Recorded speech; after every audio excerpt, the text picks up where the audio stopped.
Ok, shalom, bien-aimés frères et sœurs, que le Seigneur vous bénisse richement, là où vous nous recevez à cette heure. Et nous sommes heureux d'être devant vos petits écrans, devant vos téléphones, dans vos maisons, sur vos comptes Facebook, pour essayer de parler un peu de la part de notre Seigneur Jésus-Christ. S'il y a une écriture sur laquelle nous pouvons nous baser ce soir, c'est de dire Galates 1 chapitre 8, Galates chapitre 1 verset 8 et 9, où il est dit: même si un ange vient du ciel et qui vous annonce un autre évangile que celui que vous avez reçu de nous, qu'il soit anathème, qu'il soit maudit. Mais nous ne sommes pas là pour maudire les gens, nous sommes là pour essayer un peu d'apporter la lumière sur la parole de Dieu par rapport à toutes les questions qui nous sont posées. Nous sommes conscients et nous savons bien que les questions nous viennent de partout. Je reçois des questions sur Facebook, sur WhatsApp et de partout par rapport à l'actualité dans le monde du message. C'est vrai que nous faisons passer nos prédications et nos synthèses sur les forums, les jeunes du message s'interrogent, et aussi nos prédications en direct à partir de l'église. Et cela fait que les gens nous posent des questions de toute tendance et de partout. Et vu l'urgence et les besoins qu'il y a dans les enfants de Dieu, nous nous sommes dit qu'il serait mieux que nous puissions faire en sorte que l'on apporte la lumière au milieu de notre connaissance. Ce n'est pas que nous connaissons tout, nous allons essayer de dire ce que nous pensons être la vérité par rapport à la Bible et aussi au message du temps de la fin. Sans plus tarder, j'aimerais ici rappeler que tout le monde sait bien qu'il y a des problèmes. Dans le monde du message, il y a une guerre que nul ne semble ignorer, tout le monde est conscient de cela. Il y a les questions des problèmes de gauche à droite, il y a de malentendus, des incompréhensions qui nous ont amenés des fois à dire des paroles choquantes et blessantes à l'endroit de certaines personnes qui des fois sont vieux dans les ministères, plus âgés en âge, et nous perdons le contrôle jusqu'à les traiter de tous les noms. Je pense qu'en tant que chrétiens, il y a de ces principes que nous devons respecter, que nous devons suivre pour que les choses soient équilibrées. Donc, premièrement, nous devons savoir que le respect aux aînés est un principe qui s'impose erga omnes. Tout le monde est appelé à respecter l'autre de façon mutuelle. Je dois du respect aux aînés, comme on nous apprenait en droit que toutes les professions arabes s'apprennent à genoux. Donc, c'est pour faire référence aux prêtres catholiques. Si vous êtes un prêtre, vous devez apprendre tout à genoux. Donc, les sacerdoces ont porté les habits, des tuniques qu'on appelait, c'est comme la robe. C'est comme ça qu'on dit, la profession arabe s'apprend à genoux. Donc, dans le sens du respect, nous devons savoir que tout s'apprend. On n'est pas déjà mature ou âgé ou adulte. Il y a un départ, une ligne de conduite qu'on doit suivre pour arriver à un certain niveau. Donc nous devons savoir que le respect est une obligation à tous et à toutes. Nous devons nous respecter, surtout respecter les anciens. Deuxièmement, je dirais que malgré nos différences, nous devons pas aller au point de nous injurier les uns les autres sur les réseaux. Parce que tel a dit, tel a fait, on prétend connaître, c'est vrai, que dans les messages, tout le monde a le livre du maître. Ça veut dire, ce que je prêche, ce que l'autre prêche, ce que l'autre lit, nous sommes en train de nous compléter les uns les autres. Alors, si jamais il arrive à quelqu'un de broncher, il ne peut pas faire objet des injures ou des attaques. D'ailleurs, le frère Branham dit, dans ses rangées du côté de Jésus, il dit, votre frère est déjà haï par le monde. Au lieu de l'enfoncer encore dans le trou, prêtez-lui la main et essayez de le relever. Ça veut dire quoi? Il dit, quelqu'un qui est déjà blessé, au lieu d'amener une aiguille pour mettre dans sa plaie et faire du mal un peu plus à la personne, mieux serait pour vous de lui apporter les remèdes pour bander sa plaie. Donc, enlevons d'abord cet esprit qui nous a envahis, de nous entretuer sur les réseaux sociaux, commencer à nous injurier mutuellement. Ça n'arrange pas et ça n'honore pas le message. Pour le respect que nous avons de Dieu, le frère Branham dit que même un prêtre catholique, nous lui devons du respect. Même tout celui qui touche à la Bible est votre frère. Et dans le monde du message, nous devons retenir que l'horaire naturellement est humaine. Et là, humanum est, dit-on. L'horaire est humaine. Il peut arriver de broncher, il peut arriver alors de broncher. Tout le monde est victime, est sujet à des erreurs. Alors, quand on commet une erreur, la meilleure façon, ce n'est pas d'aller se justifier, mais la bonne manière pour réparer les erreurs, c'est de venir demander pardon. Comme je disais tantôt, un simple pardon, un mot à 4 ou 6 lettres, suffit pour que le feu soit atténué. Quelqu'un qui dit pardon atténue les faits. Comme il est dit, une réponse douce calme la fureur, comme nous l'enseigne la Bible. Donc nous sommes ici, je dirais encore, nous devons savoir qu'au même titre que tous les anciens, les croyants du message, nos pères dans la foi, tous ceux que nous avons reçus comme conducteurs, comme bergers, comme guides au Congo, ils font notre force, nous les jeunes qui venons.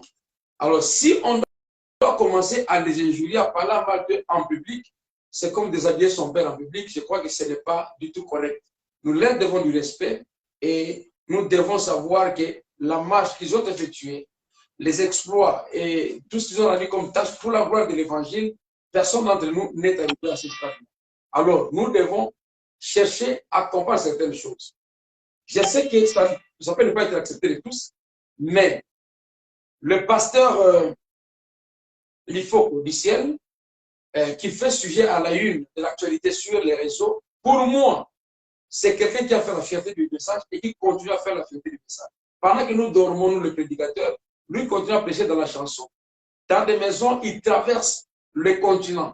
Pendant que lui-même est absent ailleurs, mais il est présent partout en même temps. Sans être omniprésent, mais il est là. En train de voir, il dort chez lui, mais le travail déjà abattu fait que le message soit prêché. Donc, pour une telle personne, nous lui devons du respect à l'extrême. Et le pasteur Baruch de l'autre côté, c'est quelqu'un qui fait notre fierté. Parce que chaque fois qu'il y a campagne et que les malades sont guéris, on ne dit pas que c'est Baruch qui a guéri, on dit que c'est Dieu qui a guéri. On dit que c'est le message qui est fait. Il a su montrer de quoi il était capable en faisant le tour de 24 communes dans la ville de Kinshasa pour essayer de montrer aux gens combien vrai était le message. Pendant que ce temps-là, les gens disaient que le message était un club de féticheurs, que l'aigle là s'envolait, qu'il y avait des histoires pour fomenter autour du message. Et les gens croyaient que nous, du message, on faisait la magie et que tout ce qu'on faisait n'avait rien à voir avec l'évangile. Mais avec cet homme de Dieu, il est allé, il est descendu, même chez les dénominationnels, pour leur montrer que le message était vrai. Et aujourd'hui, ils font notre fierté parce qu'ils ont élevé si haut les drapeaux du message. Et moi, j'appelle les frères du Foko comme notre trait d'union. Passez-moi l'expression, je ne le dis pas parce que je voudrais, je ne sais pas, inventer comme les gens en ont l'habitude. Mais lui, le pasteur du Foko, si je l'appelle trait d'union, c'est parce que c'est quelqu'un qui nous met ensemble. Peu importe la tendance, nous écoutons ces chansons. Tous, nous nous réunissons autour du message des chansons de frère Lifoko comme étant un officier de l'armée céleste qui prend les devants et qui fait qui amène la troupe vers la victoire. Alors, ne cherchons pas à mettre ces gens-là à vivre à couteau tiré pour que le diable en tire profit et gloire. Si nous voulons avancer avec Dieu, en tout cas, respectons les gens que Dieu nous a donnés. Parce que ce sont des généraux, ce sont des vertébrés, ce sont des hommes forts dans le monde du message qui prennent le devant pour essayer d'amener le message un peu plus haut et plus loin.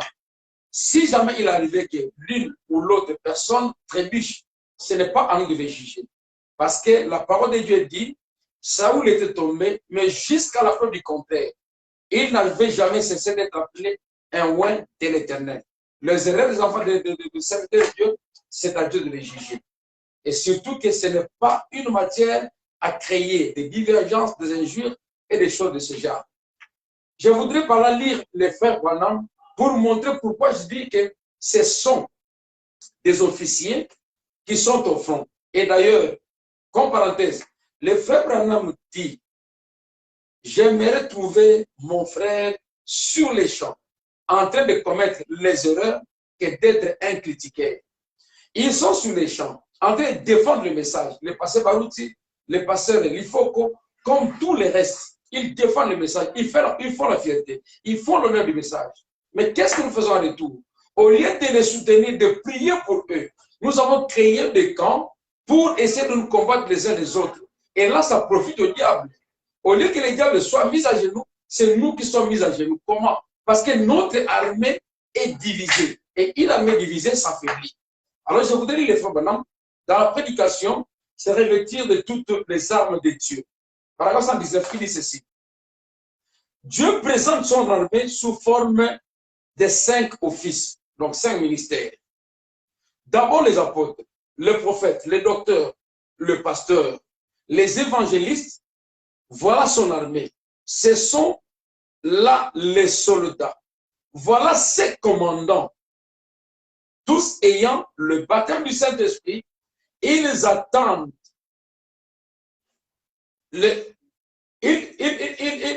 ils attendent, excusez la lecture, ils attendent là pour affronter l'ennemi sur n'importe quel terrain où il se présente, pour affronter l'ennemi avec la parole de Dieu. Amen, dit le prophète. C'est soutenant les uns les autres, avec lui, le capitaine en chef. Pas là au fond, ici, au-dessus, là derrière, mais en eux. C'est cela l'armée. Donc l'armée de l'Éternel, c'est Dieu agissant dans les Éphésiens 4. Et si nous, Église, chers frères et sœurs, nous nous mettons à affronter ces deux groupes de gens, à les confronter les uns les autres, nous affaiblissons notre armée. Et c'est le diable qui en tire profit, c'est le diable qui profite de l'occasion pour essayer un peu de nous rendre ridicules. Mais gloire à Dieu, nous sommes chrétiens, je crois que tout le monde va se rattraper par rapport à cette émission. Je n'enseigne à personne, je ne fais rien, mais je voudrais quand même qu'on se mette d'accord sur certains points. Là où la parole dit oui, nous dirons oui. Là où la parole dit non, nous dirons non. Pourvu que nous puissions avancer dans l'harmonie. Parce que la révélation n'a jamais été collective. Aujourd'hui, tu peux ne pas croire comme moi, demain, il peut t'arriver de croire comme moi. Mais ensemble, tenons-nous main dans la main, soutenons-nous les uns les autres et avançons jusqu'à conquérir le terrain. Qu'aucun centimètre ne soit abandonné ou oublié. Parce que, de temps anciens, le message était prêché jusqu'à aujourd'hui. Peu importe la révélation qu'un de nous peut amener, si vous parlez du message et que vous présentez le message tel que apporté par les prophètes, le message produit toujours ses effets. Avec sa puissance, son autorité, et Dieu nous montre réellement que le message est là. Mais à cause de nos différences, ça paraît aux yeux des autres comme si le message perdait sa puissance. Mais c'est une parenthèse parce que le message ne perdra jamais son autorité ni sa puissance. Malgré nos divergences, le message restera tel qu'il est prêché et aura la même puissance. Écoutez, comment les diables nous haïssent? C'est sur base de simples déclarations. Il est parvenu à nous emballer. Les déclarations, d'un côté, le pasteur Barouti, de l'autre côté, le pasteur Lifoko, et beaucoup de gens. Les diables en ont profité pour essayer de nous diviser. Et nous nous sommes laissés emporter pendant que la guerre, le combat fait rage. Au lieu de nous tenir main dans la main pour essayer d'affronter les diables et de les vaincre. Voilà qu'il nous haït. Nous sommes à genoux pendant que lui règne et domine sur nous. Toutes les discussions qu'il y a sur les réseaux sociaux, ça tire gloire au diable et non à notre Dieu. Dieu aime la communion, il aime l'unité. Si nous aimons les uns les autres, c'est alors que nous allons élever encore plus haut l'étendard divin, les drapeaux célestes, la parole de Dieu. Maintenant, si la procédure de la parole de Dieu est respectée, c'est de dire, va vers ton frère. Je crois que celui qui aurait pensé que le pasteur Barouti avait commis une erreur, n'allait pas prendre ça pour brandir sur les réseaux sociaux. Si quelqu'un avait l'esprit de Dieu et pouvait penser que le pasteur Lifoko a commis une erreur et que ce dernier n'avait pas coupé un morceau de sa pensée pour placer sur les réseaux, il n'y aurait pas de problème. Tous, nous avons échoué parce que nous avons voulu contourner la parole de Dieu. L'Écriture qui dit, va vers ton frère. Si on va vers le frère, on parle, on partage, le frère va s'humilier, il dira, oui, tu as raison. Mais quand ça va déjà sur les réseaux sociaux, et qu'il sera créé des camps pour se mettre à nous injurier, nous critiquer, nous insulter les uns les autres, je pense que c'est pour les diables que nous sommes en train de servir, pas pour notre Dieu. L'amour s'est envolé de nos cœurs. On commence à changer un jour sur un jour, parole méchante sur parole méchante, et nous ne savons pas où est-ce que nous allons. Il suffit, ces petits mots appelés pardon, et il est dit qu'une réponse douce calme la fureur. Toute la fureur qu'il y a, si seulement quelqu'un peut répondre et dire pardon, je crois que cela atténuerait la situation et les choses redeviendraient normales comme ça a toujours été. Les frères Branham prenaient sur la communion. Les frères Branham ne voulaient pas qu'il y ait des barrières nationales. Les frères Branham voulaient que nous puissions être un et que nous puissions évoluer comme des chrétiens, des frères et sœurs. Une autre écriture ici, le frère Branham, j'entends le vif du sujet. Le pasteur Balouti avait dit quelque chose qu'il a déjà arrangé. Ça n'a plus d'impact. J'ai corrigé ça. Et à mon avis, il n'avait pas dit j'ai corrigé Branham. Et lui-même a dit aussi que c'était un lapsus de langage. Parce que la phrase qu'il utilisait, il a dit j'ai corrigé ça. Et quand moi j'ai pris ça, je l'ai dit à l'église, ceux qui suivent nos prédications en ligne savent de quoi je parle. J'ai dit peut-être qu'il y avait un frère noir qui avait trouvé une fiancée blanche et qui est allé voir son pasteur, je ne sais pas, ou qui est allé voir le pasteur pour lui poser la question, mais pasteur, je voudrais marier à telle personne, et on m'a laissé entendre que le frère Branham aurait interdit qu'un blanc se marie à un noir. J'utilise le 1-1 parce que les humains. Alors, peut-être que le pasteur aurait répondu à la personne, non, non, c'était une erreur. Il aurait peut-être corrigé la personne. Ça, c'est comme ça que je l'ai dit. Mais lui-même, quand il s'est défendu, il a reconnu que c'était un lapsus de langage. Il ne pouvait pas corriger les prophètes. Depuis que moi, j'ai reçu de ces enseignements, je ne l'ai jamais entendu prétendre corriger les prophètes. Et les gens savent que, loin de lui, la pensée de corriger les prophètes. Mais comme nous avons déjà quelque chose dans nos cœurs, quelque chose de prémédité, quelque chose qui nous pousse à haïr la personne. Excusez-moi si vous ne l'haïssez pas, je ne m'adresse pas à tout le monde. Je parle de gens qui veulent haïr. Tout comme le passé, il faut qu'il y ait des gens qui veulent haïr inutilement.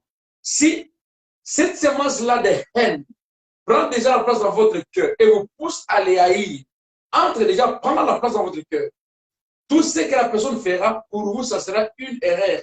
Et vous allez le vilipender la personne, crucifier la personne, la traiter de tous les noms.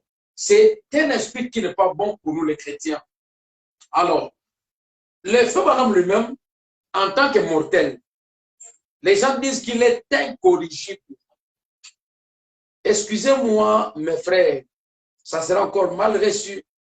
Le frère Branham n'est pas incorrigible. Le message est incorrigible, mais le frère Branham est corrigible. Parce que le message est Dieu, mais Branham n'est pas Dieu. Le message apporté par William Branham est incorrigible. Mais il y a des points où le frère Branham lui-même dit, dans la prédication ordre de l'Église, du 26 décembre 63, paragraphe 7, il dit ceci.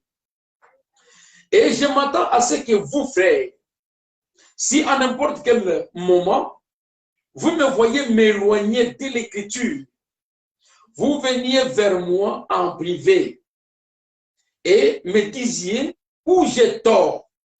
Peu m'importe que vous soyez l'un des habitateurs ou le point de suspension, ou qui que vous soyez, concierge, qui que vous soyez, il est de votre devoir envers moi, en tant que frère en Christ, de me dire quand j'ai tort selon les Écritures.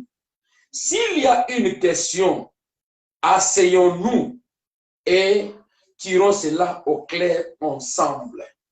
Donc, à entendre le frère Branham, il est corrigible.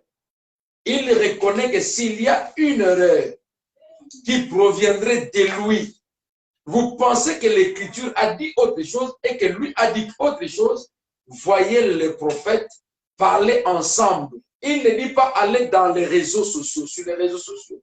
Il dit, voyez-moi en privé. C'est ce qui devait être appliqué à tout le monde parce que la parole de Dieu est transcendante.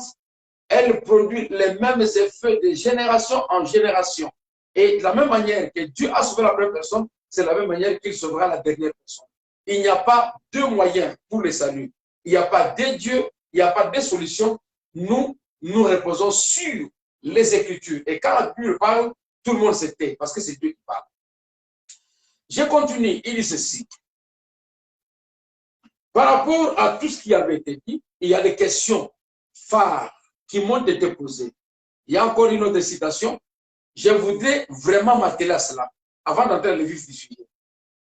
Si vous lisez le COD, tome 2, COD, tome 2, page 797, le paragraphe 245, soit les questions et réponses numéro 1 du 23 août 1964, les questions et réponses numéro 1 du 23 août 64. Le frère Branham, notre prophète, dit ceci. Non, messieurs, ne mettez pas votre propre point de suspension. Tout homme ou toute femme qui ajoute quoi que ce soit à ce que j'ai dit, ne croit pas ce que j'ai dit. Ça, c'est le socle, les rochers, les bassins de la foi du message selon moi. Si vous ajoutez à ce que Branham dit, vous ne croyez pas ce que Branham dit. Quand on parle de la correction, les gens prennent une phrase qui était prononcée par erreur. Mais laissez-moi vous dire que nous sommes nombreux à corriger les prophètes. Si on pose la question au prophète, es-tu le Messie? Il dit, je ne suis pas le Messie. Mais quelqu'un vient, il dit que le frère est le Messie. Vous corrigez ce qu'il a dit. Et il dit que si vous ne dites pas ce qu'il lui a dit, vous ne croyez pas ce qu'il a dit. Quelqu'un d'autre vient, il dit, Branham est Dieu. Le même, on lui pose la question, il dit, je ne suis pas Dieu. Mais vous le corrigez. Quelqu'un d'autre vient, il dit, Branham est parent rédempteur. Le même dit qu'il n'est pas parent rédempteur, c'est le Seigneur Jésus-Christ, dans le message. Mais vous le corrigez. Quelqu'un d'autre vient dire, le frère Branham, c'est la parole incarnée. Bien que ça fait partie des questions ici. Mais on a posé la question, est-ce que tu es Jésus qui s'est incarné? Il a dit, non, non, non, non. Je ne suis pas Jésus qui s'est incarné. Toutes ces réponses-là, quand vous donnez une version contraire à ce que Branham a dit, vous ne croyez pas le message. Vous corrigez les prophètes, vous ne croyez pas le message. Le message ne peut pas faire objet d'une quelconque interprétation. La parole de Dieu doit être respectée telle que Dieu nous l'a prononcée, Dieu nous l'a donnée, telle que nous l'avons reçue. Et ici, Branham dit, celui qui ajoute ne croit pas ce qu'il dit. Quand les gens disent, Jésus est déjà venu, ça crée débat. Oui, acceptons leur opinion. Mais si on doit rentrer dans la logique ici des choses, lui-même jusqu'à 65, on lui pose la question, il dit que Jésus n'est pas encore venu, il attend la venue. Maintenant, vous dites qu'il est déjà venu. Vous corrigez les prophètes. Quelqu'un dira les ténèbres ne sont pas révélés. Oui, il y a des citations. Beaucoup de citations qui disent que les ténèbres ne sont pas révélés. Mais quand on lui pose à lui les messagers de l'air, la question de savoir, est-ce que les tonnerres sont-ils révélés ou pas? Branham est clair. Il dit c'est révélé dans le sceau. Mais si vous refusez que les tonnerres ne sont pas révélés, vous le corrigez. Et il dit aussi dans le stade de l'église, vers la fin là, que le messager de Malachie 4 vient accomplir deux choses. La première chose, c'est de ramener le cœur des enfants à leur père. Et la deuxième chose, c'est de révéler les sept mystères cachés dans les 7 sceaux. Les 7 tonnerres d'Apocalypse 10. Bon, s'il lui dit ça, c'est la mission du prophète. Et vous croyez qu'il est le prophète qui est venu. Vous doutez, vous dites non, non, non, ce n'est pas révélé. Vous corrigez les prophètes. Donc arrêtons de faire des syllogismes, des déductions philosophiques autour de la parole de Dieu. Nous devons croire la parole telle que Dieu nous l'a donnée, telle que nous l'avons reçue. sans faire des compromis ou s'attacher à une pensée quelconque. S'attacher à une pensée, c'est créer la détermination. Face à la situation, on a posé la question. Le frère Branham dit que le pasteur est comme une sentinelle. Il veille sur tout ce qui est dit, tout ce qu'on injecte sur la parole de Dieu pour essayer d'apporter la lumière. J'apporte la lumière par rapport aux écritures que moi je lis, par rapport à ce que je comprends. Je suis fautif, comme j'ai dit, l'erreur est humaine. Je vais faire de mon pour ne pas tomber dans ces erreurs-là. La première question était de savoir ici, est-ce que le mariage interracial est spirituel? Est-ce qu'on peut corriger le prophète? Est-ce que le prophète croyait que l'homme noir était inférieur à l'homme blanc? Je sais que ces questions qui me sont posées viennent de déclarations de l'ancien, du doyen, le pasteur Baruti Kasongo, Bindia de Léonard. La première question était de savoir sur le mariage interracial.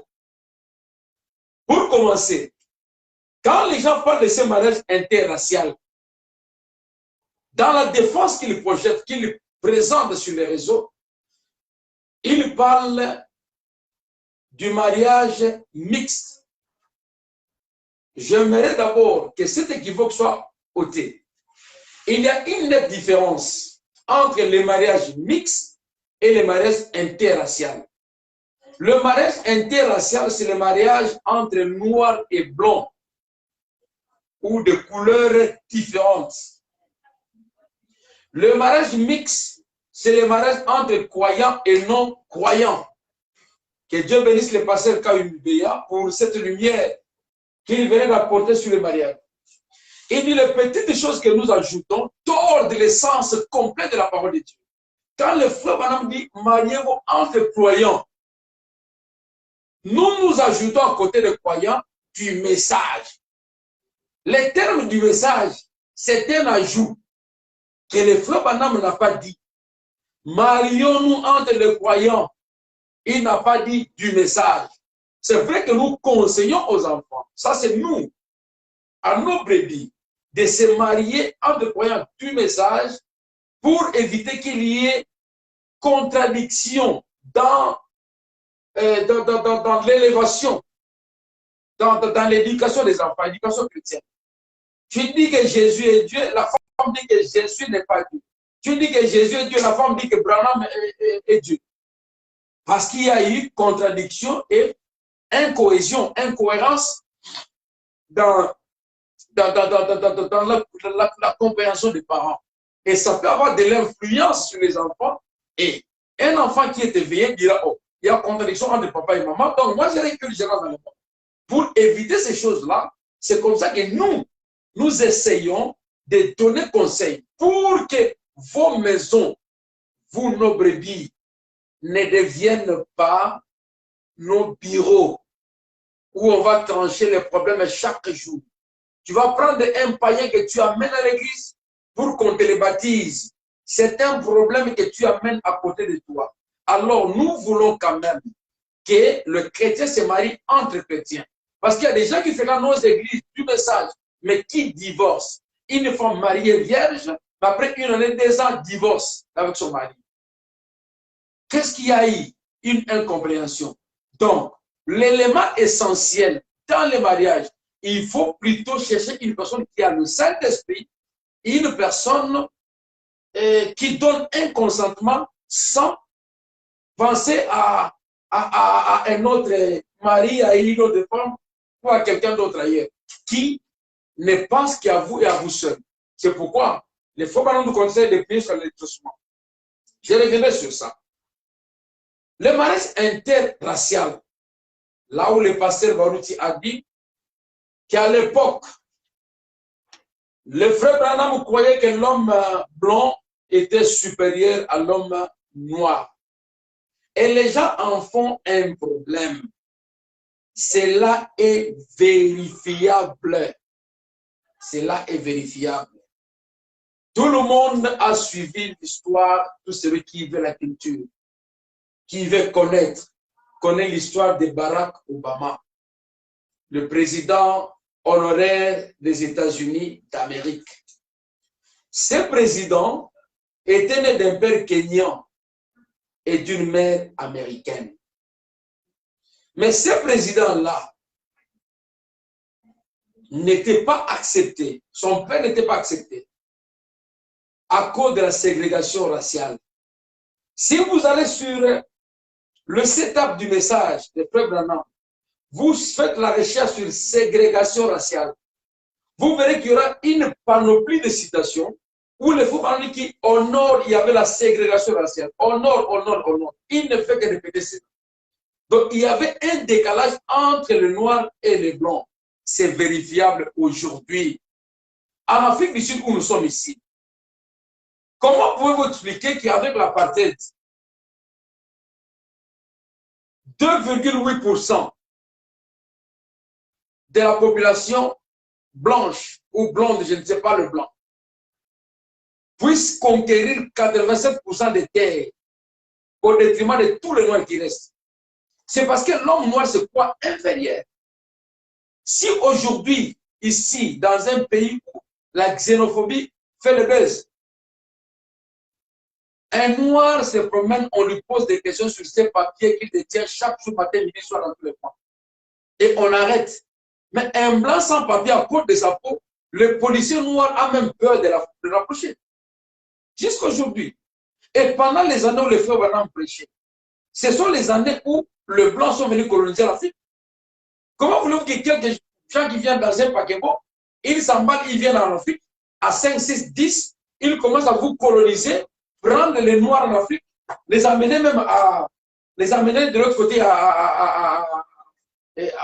Europe, aux États-Unis, ailleurs, pour aller servir d'esclaves. Tout ça, ce sont des réalités palpables. L'homme noir lui-même est complexé devant les blancs. C'est naturel. C'est naturel. L'homme noir est complexé, c'est naturel. Ce n'est pas parce que le pasteur Barouti a dit ça que ça devient le bon. Tout le monde le sait. Et le frère Branham n'était pas de la peau noire. Et cette peau-là, comme il a posé la question, pourquoi est-ce qu'on n'a pas dit que les jaunes ne se marient pas avec les rouges? Que les jaunes ne se marient pas avec les blancs? Entre eux, c'est passable et c'est normal.